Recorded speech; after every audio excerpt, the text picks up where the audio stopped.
All right, today on the show, my guest is Linda Ugelow.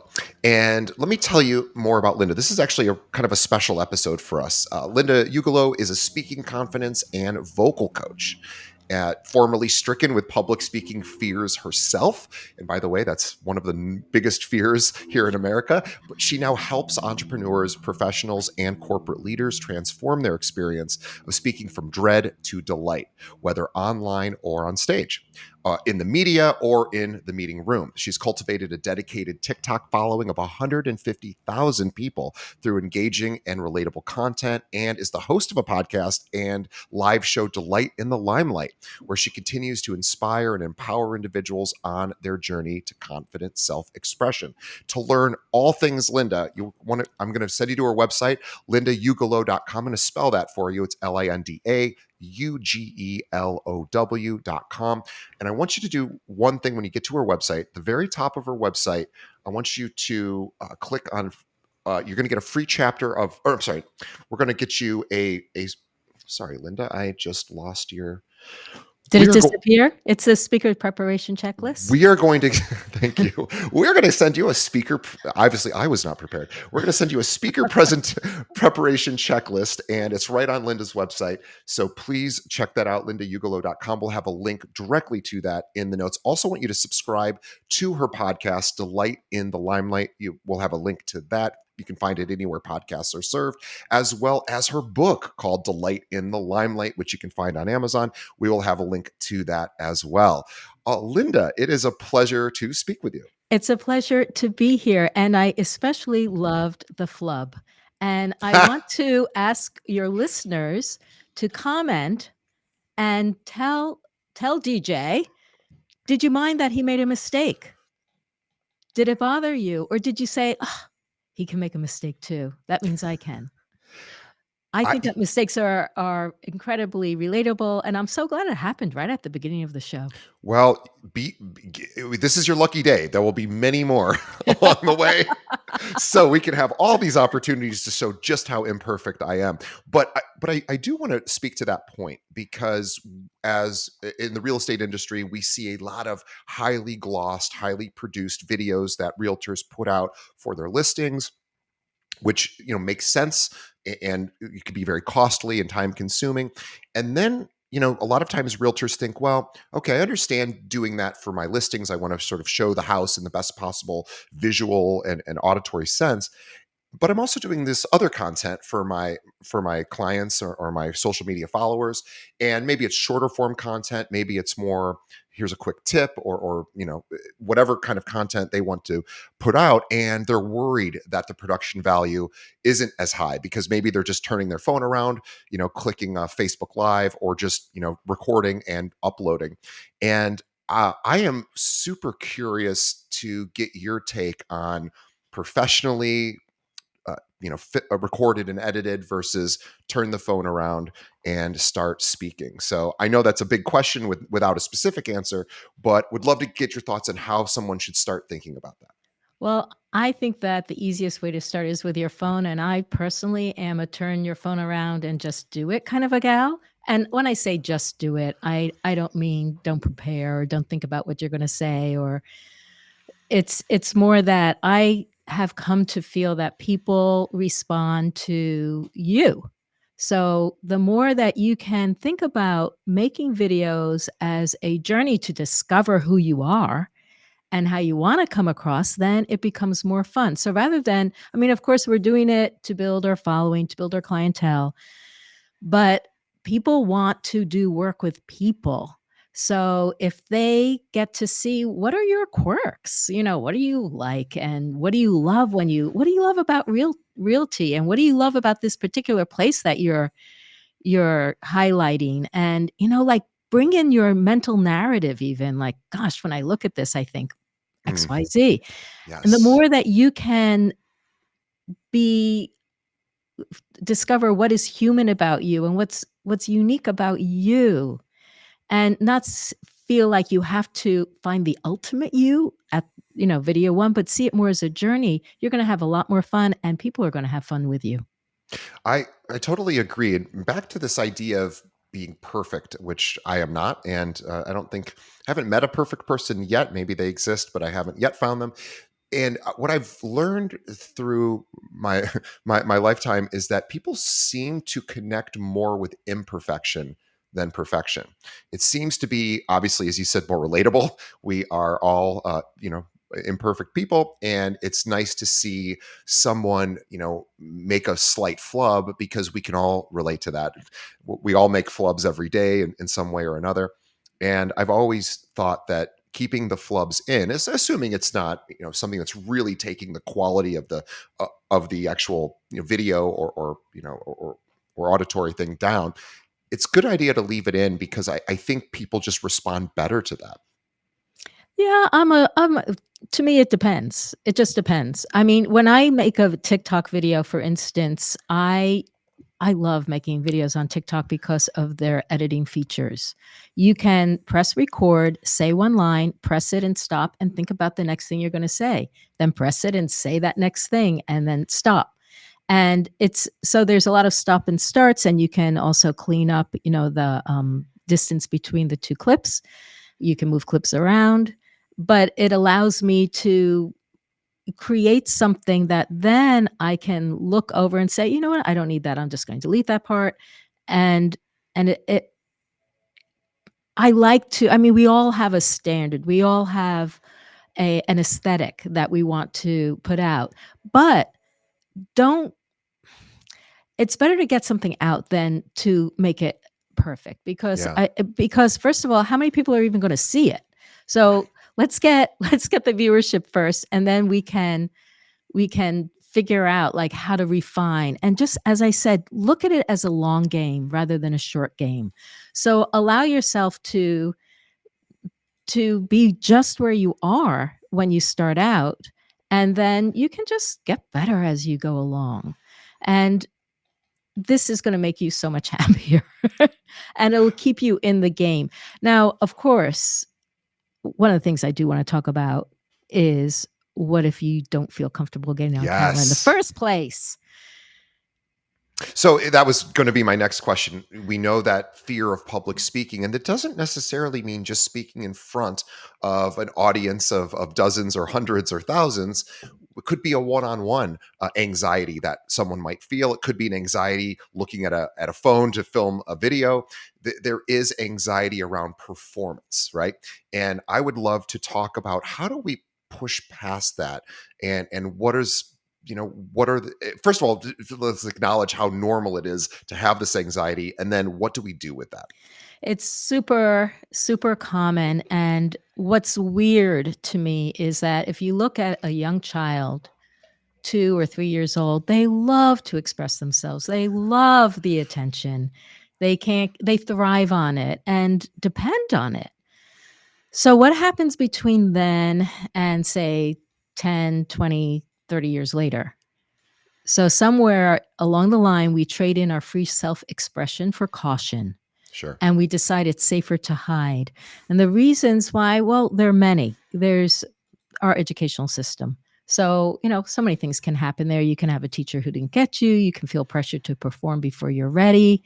You can be ridiculed or, bullied in public. And any of these things that happen are going to erode at your confidence, and it's going to make you play smaller and smaller and safer, so that because you concerned about what other people think, you're concerned about being judged, you're concerned about looking foolish, being laughed at, getting bullied again, or whatever it is. And then, of course, there's our home life, and our home life can help or exacerbate or do both. Like most of us have mixed childhoods. There are great things about it, and there were some sucky things. Oops. Is that not okay to say? No, of course, Okay. of course. Speak freely. And the thing is, as kids or the younger selves, we don't necessarily have those resources when something happens to figure out, how do I get my mojo back?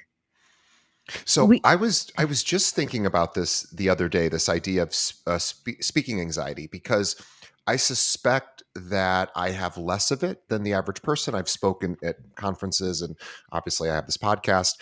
But I mean, really, this is just one on one. But I've spoken in front of larger groups, and I get nervous too. And what I've learned, I've been studying DBT, dialectic behavior therapy, for years, and one of the sort of the core premises of DBT is that when we're activated, we're activating our sympathetic nervous system.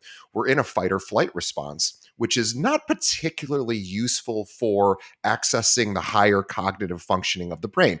When we're in that state, it's we might feel that we're in danger. There's a threat looming our way. The tiger, the lion's chasing us, and we're trying to get away to save our lives. And so, what the brain does is it shuts down a lot of non-essential functions to allow us to take that energy, redirect it into survival mode. So, all that being said, great for if you're being chased by a lion, not so great if you're about to get on stage, because you will actually lose part of the connection to your frontal cortex, which is where the higher functioning stuff comes in. And so what I was thinking about the other day is how important it will be for me to make sure that before I step foot on a stage again, or speak in front of a group, that I have done my best to activate what's called the parasympathetic nervous system, which is our relaxation piece. It's the part of us that calms us down, gets us centered, allows us back to that access to the higher brain functioning. And usually you could do it through a number of different methods, deep breathing. There's lots of ways. But I realized before I go on a stage again, I'm going to do that, because I used to just fight through the anxiety and get up there. And I always knew that I didn't feel like I was at my best. I just wanted to get through it. So I'm curious to hear your thoughts on that. I love everything that you're saying, and it's so true that, when we need our prefrontal cortex the most is when we're speaking, and that's one of the major reasons why I encourage people to handle or deal with their fear of speaking. So, basically what you're saying is that we wanna be able to be present, and in order to be present, we need to address what is keeping us from being present, and when you have symptoms of fear like the racing heart, the sweaty pits, the dry mouth, whatever, the blush, the stuttering, and of course your brain going a little blank, it's because you are getting triggered. And I think the missing piece that I struggled with myself, because as you mentioned to your audience, I used to struggle with the fear of speaking, is that it's not random. It's not a random emotion. There's always a reason for it. I just named a whole bunch of them. But it's not enough to know that, yes, I got bullied in 7th grade, or my sisters attacked me whenever mom put me in the center of attention. You have to do something with that once you have it. You need to resolve it or clear it or heal it, however you want to language that. But as long as that still is alive and you're carrying it around with you, it's going to get triggered. So what I have discovered as the surest way to be able to be present is to honor the symptoms that we have and follow them back. So if let's say you're afraid of being judged or you're afraid of looking foolish, use that as a thread back to a earlier part of your life. When were you led to feel foolish? When did you feel judged? And there may be many times. It could be, when you're a kid, it might be when you're an adult. So, but honor them, write them down, and then find some ways to clear or address them so that they're not getting activated. What you need to do is create a new relationship to it where you don't have the same conclusions. Oftentimes we think, "Oh, nobody talked to me in 7th grade. That means no one's interested in what I have to say." Right. And so now I feel like I don't wanna take up anyone's space because 'cause they're not really interested in what I have to say, and so I'm just gonna mumble or I'm gonna speak too fast and to get it over with, and yeah, they're not gonna be that interested because they can't really hear me or understand me or I'm rambling, any of these things. So you will do yourself a favor to say, "Yep, I got stuff just like everybody else, but I've got my stuff. What is my stuff?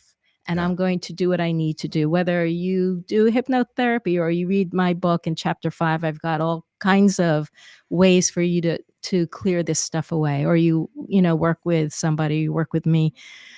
But if you address these things and get them out of the way, then you have the possibility of building that skills, building those like people skills, like relating to your audience, bringing in what you talk about the parasympathetic system of being grounded and centered, and your heart is open, you're feeling generous or playful or chill or however it is that you want to come across, because you're not fighting over that mountain of anxiety to get to that place of cool, calm, and collected. I wonder how it seems like the role of mindfulness would be super helpful here because as maybe we're doing a speaking engagement or we're coming up to something, that interpersonal situation that we are feeling anxious about, and maybe it does go back to that 7th grade trauma experience where you didn't get invited to the party or somebody rejected you or somebody was mean in any way, and it's still there, and we know that, now we're much older and those people are no longer a threat. However, that trauma wound is deep and it certainly can come up. And I think via mindfulness, what I've learned through the practice of mindfulness is how to observe my thoughts, so I can actually, when that pattern runs, and I do have one from 7th grade, speaking of, and it's not related to this, but it's something else that happened to me that wasn't great. And so as a result, that pattern runs itself. It was a rejection thing. So I have this thing about being rejected. It's like everyone's got to like me because of this thing that happened when I was in 7th grade. Now, I know that's not a particularly useful way to move through my adult life. However, the wound is still there. And I used to be like, oh, just get over it. Come on. You don't have to think about that again. That's silly. And what you said is to honor those parts of us that are there because they are part of us. So via mindfulness, I'm now able to say, ooh, DJ, I just sort of will talk to myself in the third person. It just helps me separate from the anxiety at that time. I'll say DJ is reliving that experience of 7th grade or that trauma of getting rejected, and it's coming up for him right now because he's worried about being rejected. Well, the good news is, then I can take that information and then like you said, use some of the principles that you have in your book to calm myself and to realize, oh, that's not actually happening right now. That, the anxiety might be there, but the actual reason for the anxiety is from a long, long, long, long time ago. And I want to honor it. It's there. And I can even say to it, hey, I know you're trying to protect me from future pain or rejection, and I need to have more resources available to me right now so I can communicate effectively. So I honor you. I know you're trying to protect me. We don't need to use you right now, and we can actually then hopefully move on to get those resources to be able to communicate effectively. Um, I Yeah, am that's a great strategy. I would say even better would be not to wait till you're on the stage, yeah, but to take some time and explore that experience. And yes, maybe one of the things that's very easy to do is forgiveness. yeah, Just like say, okay, younger DJ, I forgive you for not knowing how to handle that situation. exactly. I Yep, forgive you. I forgive you other people for, being 13-year-olds yeah, and not knowing, how to be in the world and understand how to be kind and resorting to bullying, and I forgive you, DJ, for coming to these conclusions. And then visualize yourself at that younger stage and think, okay, what does this person need from me? What would yeah, they have loved to have someone say to them at that time? Like, yeah, what would you have loved your parent or a teacher or another friend or a mentor say to you? And if you do that now, I think it's going to be a lot easier when you get in front of all those people on stage because it won't be activated in the same way. right. So why manage the fear when you can clear it? Yeah. No, I think that's absolutely right. There's a great expression called the worst time to learn how to fight is when you're in the middle of a fight, right? So Yes, you want to you yes. you want to prepare, and what we call is almost future coping, right? So we want to imagine, or what I would do is I would imagine, okay, I've got this big speech in a couple of days. I'm going to I'm going to see myself doing this speech and really thinking, well, what my brain and body do as I walk up to that stage, or if I'm backstage, what might it feel like, the nervousness, and then I can do those things. I can say, okay, let's go back to that wound in 7th grade. And what would little DJ have needed back then that he didn't get? That's okay. He's okay today, but back then he wasn't okay. And he didn't get everything he needed, but maybe the older DJ or a parent, a teacher, a friend you can visualize coming and giving that person those resources so that it wasn't so it doesn't have to be as awful and traumatic. But you're absolutely right. I want to switch gears just briefly because I want to talk about TikTok. This certainly is I mean, I've never seen a social media platform grow so quickly through it's just amazing how TikTok has really taken over, and it continues to just be I don't know if it's the largest platform right now, but certainly it and Instagram seem to be one and two. So I'm curious. You have built up a huge following in Instagram, or sorry, in TikTok, which is not easy to do. I've been trying to do it myself, and I know how hard it is. So let's talk about, do realtors need to be on TikTok? One of the things that I'm aware of that's particular to realtors is that it's local. And so I guess, everything's an experiment. I mean, I'm aware that because it's local, it may not be to your benefit. However, it could be, because if you find that you enjoy the platform and that you are expanding your self-expression and you're making fun videos for they're fun or they're interesting in some way, or you're finding some little unique thing that you can put into it, then your local following is going to enjoy that. And there you can become a bit of a local star because you are willing to put yourself out there. Yeah, I think you're right. I've heard it said that trying to focus on doing all the social media platforms is probably not the best plan because there's just you only have so much time in the day, and you really have to focusing on one might yield you a better result. So I would say to anyone listening, if you are on TikTok every day absorbing other people's content, you clearly must enjoy the platform. And I would consider playing there. Now, if you think, well, my customers aren't on TikTok, I would think again. I know the average first time home buyer is early 30s, like 31, I think is the current age. 31-year-olds are on TikTok. So if you are looking for the next generation of buyers, that they are there. They're also on Instagram. There are other places too, but they are certainly on TikTok. So um, And let's the talk. other thing is, if you are on TikTok, you can let your customers know, check out my Yeah, TikTok. yeah, So you can guide them there. yeah. I would like to talk about sort of us getting more comfortable in front of the camera. So yes, we talked a little bit about performance anxiety in groups or one-on-one, but sometimes there's a lot of performance anxiety just with the phone turned around looking at us. And I know it happens to me. And I was filming a video yesterday, just a video with me and I think it took me my next door neighbor here in the office must have wanted to kill me because I think I did 50 takes before I got it right because I just couldn't quite hit it in the way that I wanted to, and it was really driving me nuts. But for those of us that have fear around, I don't like the sound of my voice or I don't like how I look on camera, what might you say to those people to help them get over that?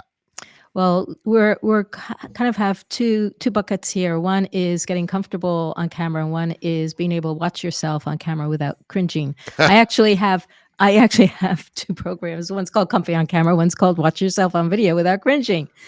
And what I'd say about getting comfy on camera is that we don't realize that we can practice very small things. For instance, if you want to feel relaxed on camera, literally practice relaxing on camera. You turn the Yeah, camera on, close your eyes, say, okay, I'm relaxing my shoulders, I'm relaxing my hips, my legs. Go through your whole body, do a whole body scan, make a video like that. These are different prompts that I guide people through, and you can do it too. Do the same thing with your eyes open, looking at the camera lens. Create a new relationship to the lens. How do you feel about the lens? Do you think, "Oh my god, I hate you and I don't feel comfortable?" Well, what kind of a friendship is that? So you need to create a sense of relationship that's positive? What do you appreciate about the lens? Who are you able to speak to that you wouldn't be able to otherwise? You're like, "What is this amazing technology?" So, allow yourself to even speak out loud, your gratitude for this actual piece of plastic and tech that's there. So practice that feeling of connection with the lens. Practice the connection that or the receiving of attention. Like, literally turn on the video and say, "Okay, I'm imagining people's viewing me, and I'm just receiving it like a gift." So, like, these are very, very small things, and then you can bring in, your voice and actually talking and telling stories, but use it as a process of experimentation and getting to know things. So, like what you did yesterday, the 50 takes, even though you do not wanna do that every time you make a video, No, but it happens. but it happens, and the one time I did 50 takes was when I had written a rap and I was using my video takes to memorize the rap.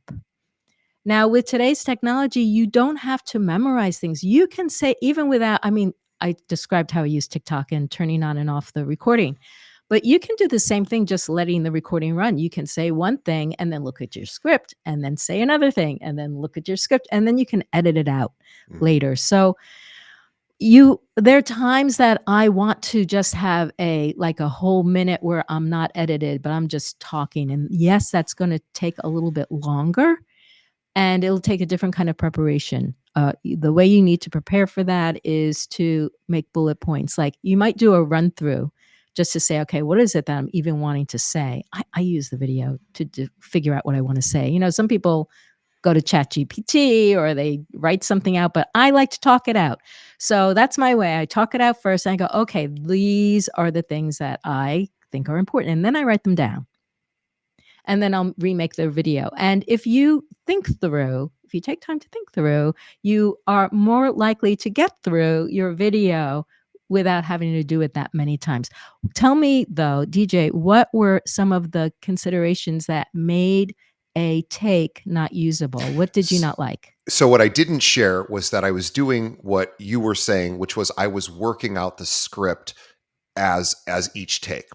And I wanted to try to do that. So normally, if I had written the script, somewhat word for word ahead of time, I would have only taken a couple of takes, two, three, maybe at most. But I was going the long way around, and I wasn't totally sure what I wanted to say. So the reason why it took 50 takes was because I was trying different things, seeing how it landed to me, and then trying to just cherry pick the best. There's a more efficient way for me to do that. Certainly does need to take 50 takes, but that's what happened yesterday. And I want to just go back to one quick thing you said that I think is really, really important, which is this idea of building a relationship with your recording device, probably your phone. And you're absolutely right. If I stare at those lenses, and mine has the three, I have the iPhone with the three ones on the back, and if I get anxiety just looking at those lenses, it's probably gonna show up on camera.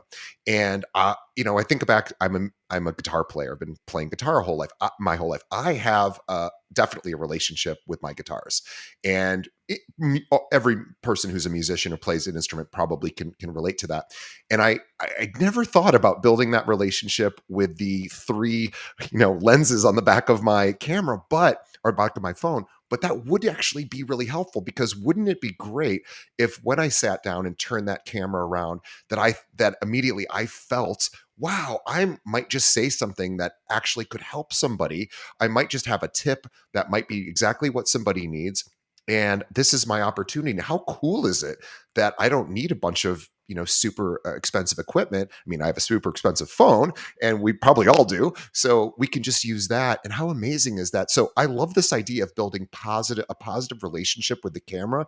And it sounds maybe a little woo woo silly, but it's not, because we all know when we look at certain things and we have negative associations with them, it really sticks and it's hard. So I just wanted to honor you for saying that. I would have never thought to develop a relationship with with a piece of plastic and metal, but it is absolutely a great idea, because I want to be confident and I want to have fun when I'm doing these videos. And I Mhm. know that if I think this is going to be fun, then it's more likely to reduce my anxiety and just have a better product. So, so thank you for that. I think that Yeah, is you're an welcome. incredible tip.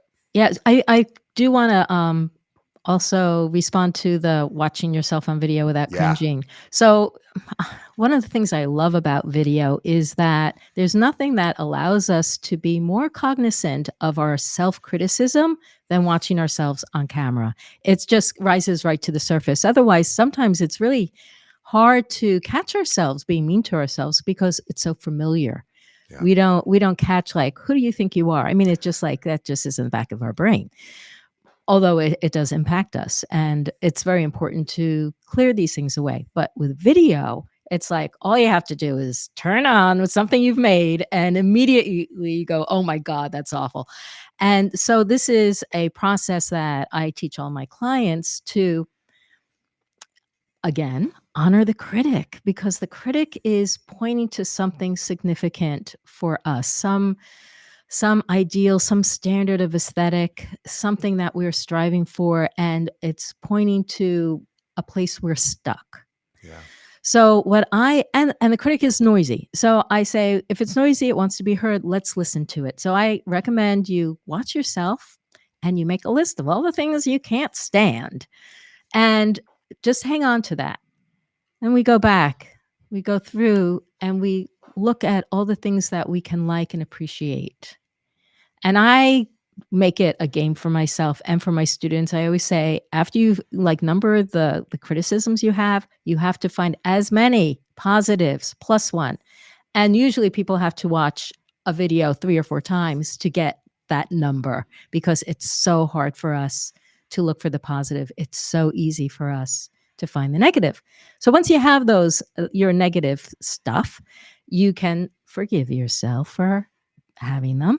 And then you can also take a look at them because you'll notice that some things are things we can't change.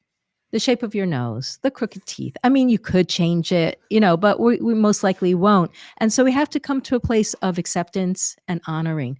So I had a thing with my nose because my mother told me my nose was ugly. So and she Mm, wanted me to get a nose job and I didn't, but I absorbed that self-consciousness.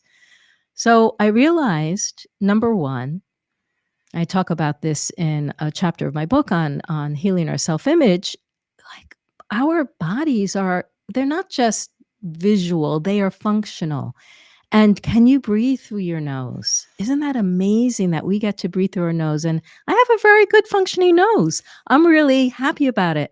The other thing about my nose is that it comes from the generations behind me. So it's like I get to carry on the genetics of my ancestors. And I do want to honor them. And I also know that nose shapes are, they go in and out of fashion. So, like, who's to say that one shaped nose is better than another? It's like, where does that even come from? So, so to find a way to honor and accept the things that can't be changed. And then the things that can be changed, like, why should we get upset if they can be changed? But what we do with the inner critic is that we invite it to become more skillful in self communication. yeah. So rather than it having a lousy way of expressing itself, which it does, but why leave it there? Say, let's see how you can say it in a nicer way. And can you help me? If you don't like the way I'm waving my arms around, I always wave my arms. Uh, what can I do instead? And then allow that discerning voice. And the critic is a discerning voice. Let it come out with more of its wise suggestions. And it might say, I don't know, it might say, feel the weight of your arms and just let them hang and see what it feels like. It's going to feel awkward, but just try that out. Or feel like your elbows are at your waist and let your hands wave around. And you don't necessarily have to talk that way all the time, but try it out as an exercise. And then you say, thank you. What else? And then just let that part of your personality become more of your ally. I love that. And first, you said a lot. So I want to unpack it a little bit because there was so much good stuff there. So I love the idea of, because I suffer from I don't watch my stuff back. Occasionally, I'll listen to an episode, and I probably should listen to more of them because I would most likely get information that I could use to even better my performance on these podcasts. So, and I owe that to the listeners. So I certainly should be doing that. And I haven't done it because of this ideal that you're talking about, that I don't want to look at my I've done 600 episodes. I don't want to listen to them because I will find imperfections with all of them, which again, we're all imperfect. There's always imperfection, but I'm going to say, "Oh, I shouldn't have done that. I shouldn't have done that. I should have not said or ah, or I repeated a question twice or asked two questions at the same time." And these are things that happen, and as a result, I need to work on this myself because I think honoring my imperfections and realizing that it's actually the only way is to have imperfection, really, unless you're, on unless you're taking an Instagram picture and you hit that filter that just makes everything look perfect, which I think has done us a lot of harm actually, because we now expect perfection in our visual, life, as well as, a lot of other things. And it's just not reality at all. But I love this idea of going through and seeing the things that critiques that I have, and then writing all the positives that I can, plus one more than the negatives. And we're not trying to cancel the negatives out. What we're trying to do is honor both sides. There are things I like about my performance. There's things that I'd like to improve about my performance. Both are true. That's a very dialectic approach. Both are true at the same time. And we can now work with that. So if there's things that we can work on, if it's a skill, for example, you can go inside and say, okay, I'd like to work on the skill for my hands, or I'd like to work on my ums and ahs. And I'm not going to beat myself up because everybody's imperfect. And I'm a learning machine. I'm going to learn for the rest of my life. I'm always going to have the opportunity to learn something new.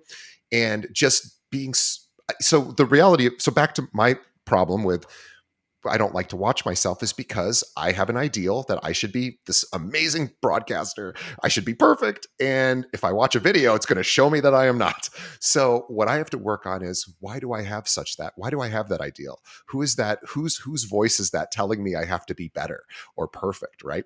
And then I can work with that, and I can take that to a therapist. I could take it to my inside and go inside and say, what's that about? How could I change that so that I honor the imperfections? Read a Brene Brown book maybe, or some one of those kind of things. But you're absolutely right.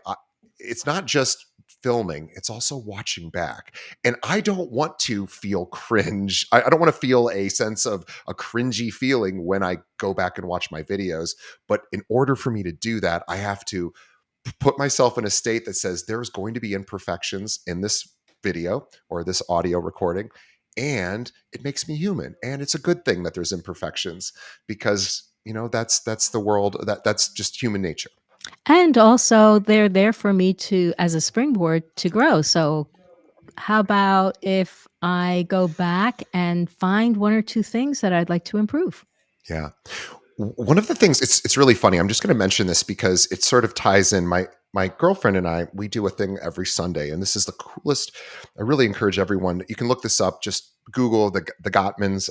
Have a weekly check-in that they recommend for couples, and it starts with 5 things that the other person did. So it's basically recapping the week and planning the next week.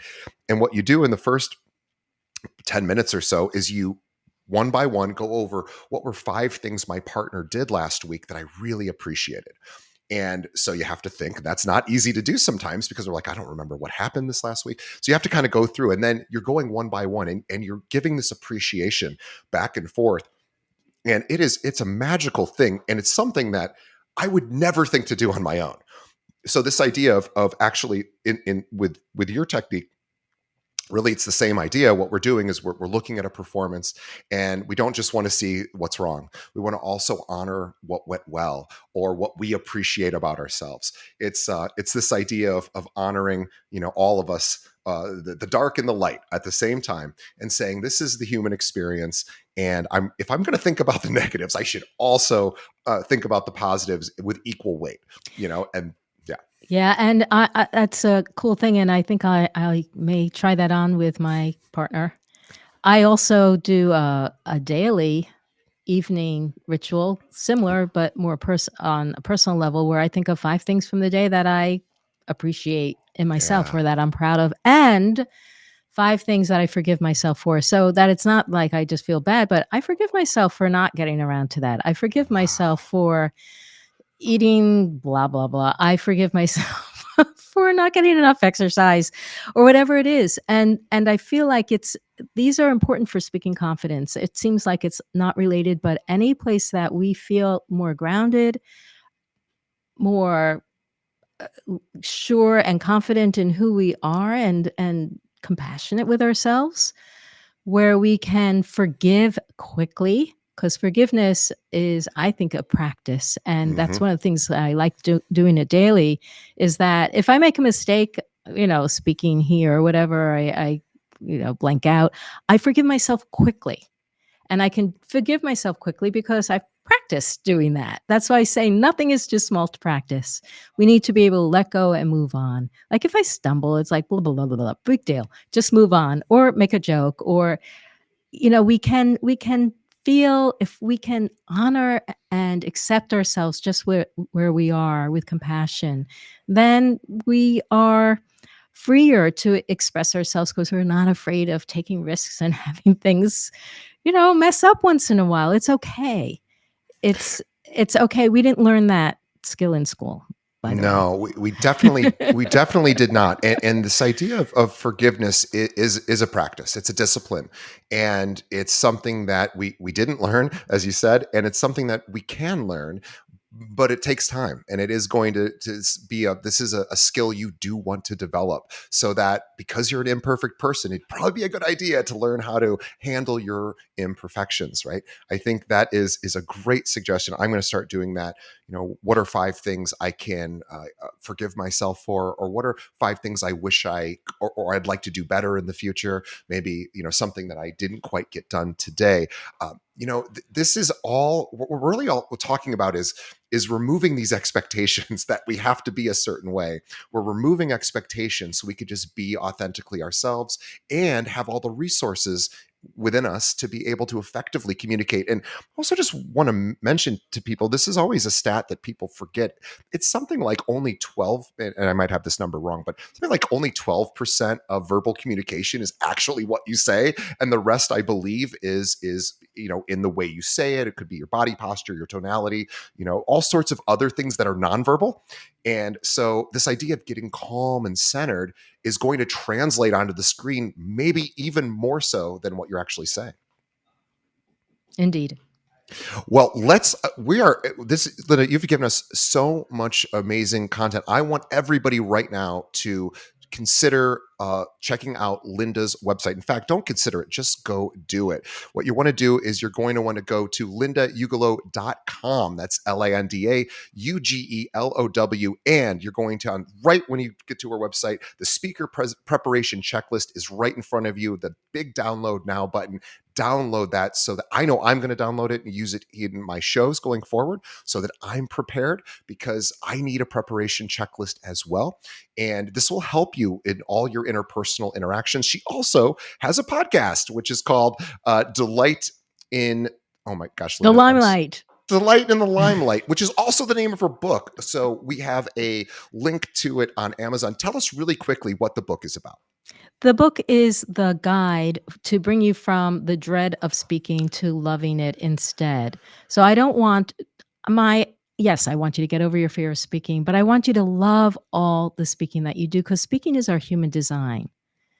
And when you clear this stuff away from your past, when you reorganize your relationship with yourself and how you speak to yourself, then you are free to really just expand into who you are as a person. And there's nothing quite as satisfying as getting to express yourself, feeling comfortable and calm, whether it's with friends, around the dinner table, with your clients, or on TikTok.